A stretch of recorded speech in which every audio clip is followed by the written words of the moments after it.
మేము ఇవ్వాల్సిన food pockets కానీ అవన్నీ వెళ్తున్నాయి. ఇంకా ముమ్మరం చేస్తున్నాం. ట్రాఫిక్ కూడా కంజెషన్ ఉంది, అన్ని రెగ్యులేట్ చేస్తున్నాం. చివరి ప్రాంతానికి కూడా వెళ్లాల్సిన అవసరం ఉంది. కొంతమంది పేషెంట్ కూడా ఉన్నారు, పిల్లలు ఉన్నారు, కొంతమంది ముసలోళ్ళు ఉన్నారు, వాళ్ళు కూడా తీసుకురావాలి. ఎవరు కూడా ప్యానిక్ రియాక్షన్ అవసరం లేదు. అందరూ ఓపిక పట్టండి. 1 గంట 2 గంటల్లో అందరం ఓపికగా ఉంటే ఇంకా తొందరగా పనులు అవుతాయి. అన్నీ చేస్తానని అప్పీల్ చేస్తున్నా.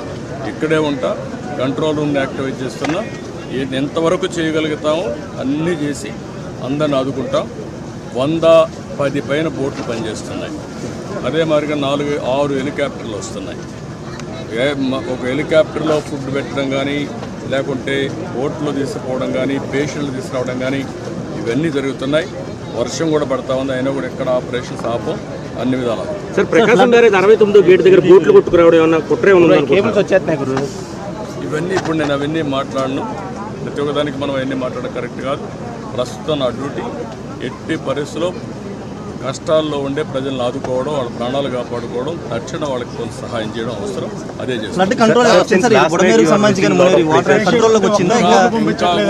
మనకు ఓవరాల్గా అక్కడే ఉంది. 11,40,000 ఆఫ్ వాటర్ వస్తుంది. అది ఎప్పుడు రానంటే నా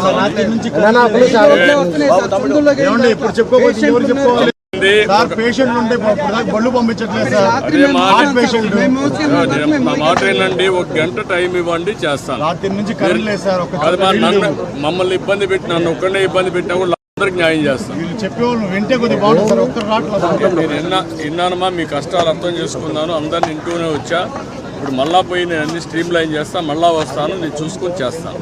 నాకు వదిలిపెట్టి నేను చేస్తాను.